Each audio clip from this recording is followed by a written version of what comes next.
Oi, pessoal! A história de hoje é daquelas que parecem roteiro de filme, sabe? Mas é bem real. A gente vai desvendar uma teia de poder e corrupção que atravessa gerações e que, segundo os documentos, contamina a própria estrutura da justiça em Varginha, Minas Gerais. É uma história de como as ações de dois homens, décadas atrás, ainda hoje assombram os tribunais.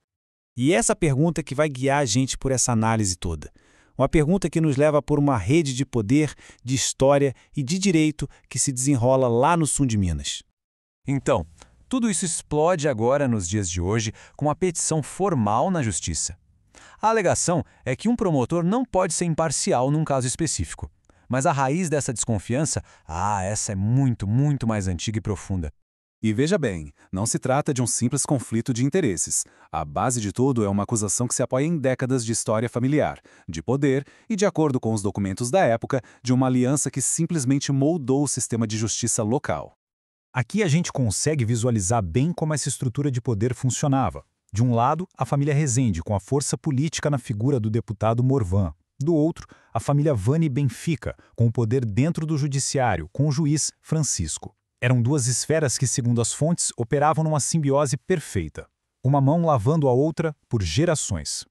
Pois é, para entender o que está acontecendo agora, não tem jeito. A gente precisa voltar no tempo, lá nos patriarcas, que, de acordo com dossiês da época, deram pontapé inicial em tudo isso. E o apelido que eles ganharam na época já diz tudo, né? Olha só isso. A dupla do terror. Esse termo, tirado de jornais daquele período, não era um exagero, não. Ele refletia o medo e o controle que essa aliança realmente exercia sobre a cidade de Varginha.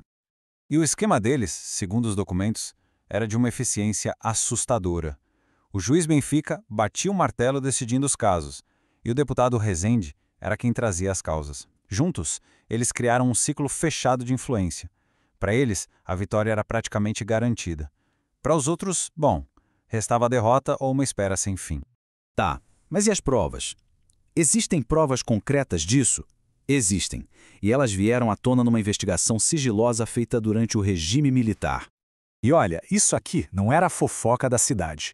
Foi a conclusão de uma investigação federal, gente. A frase é pesadíssima. Indigno do cargo que ocupa. Um veredito demolidor sobre a conduta de um juiz. Aqui a gente tem a anatomia do crime passo a passo. Foi uma violação descarada da lei. Um juiz comprando bens de um processo que estava sob o seu próprio julgamento. E o detalhe mais impressionante: quem redigiu o documento ilegal foi justamente o seu parceiro, o deputado, amarrando os dois patriarcas no mesmo ato ilícito. E tinha dinheiro envolvido, claro. 50 mil cruzeiros na época, com potencial de chegar a 100 mil. Isso mostra que não era só poder pelo poder. Havia um incentivo financeiro bem claro por trás da corrupção. E o poder deles não parava no fórum, não. Eles foram além, tomaram conta da Faculdade de Direito da cidade, a FADIVA. Os documentos da investigação descrevem a instituição como um patrimônio de família, usada como base para outros negócios e para consolidar o domínio na formação dos futuros advogados e juízes da região. Agora, talvez o caso mais chocante seja este. Segundo os dossiês, o juiz Benfica usou seu poder para simplesmente engavetar uma investigação policial seríssima sobre corrupção de menores. Ele mandou arquivar tudo, sem base legal nenhuma, jogando no lixo o trabalho dos investigadores e, na prática, protegendo os acusados. Ok, mas e o que tudo isso que aconteceu décadas atrás tem a ver com hoje? Bom, tudo. A conexão é direta e é isso que a gente vai ver agora. Essa linha do tempo ajuda a gente a conectar os pontos. Começa lá em 66, com a fundação da Faculdade de Direito, passa pelos anos 70, com os dossiês que documentam a corrupção, e chega até os dias de hoje, com os filhos interagindo nos mesmos espaços que os pais criaram. A corrente aparentemente nunca se quebrou. Então, essa aliança não ficou no passado, não é só uma história velha, ela é real, hoje. Os filhos dos patriarcas, que hoje são promotor e advogado, continuam aparecendo juntos publicamente em eventos da mesmíssima fundação que os pais criaram.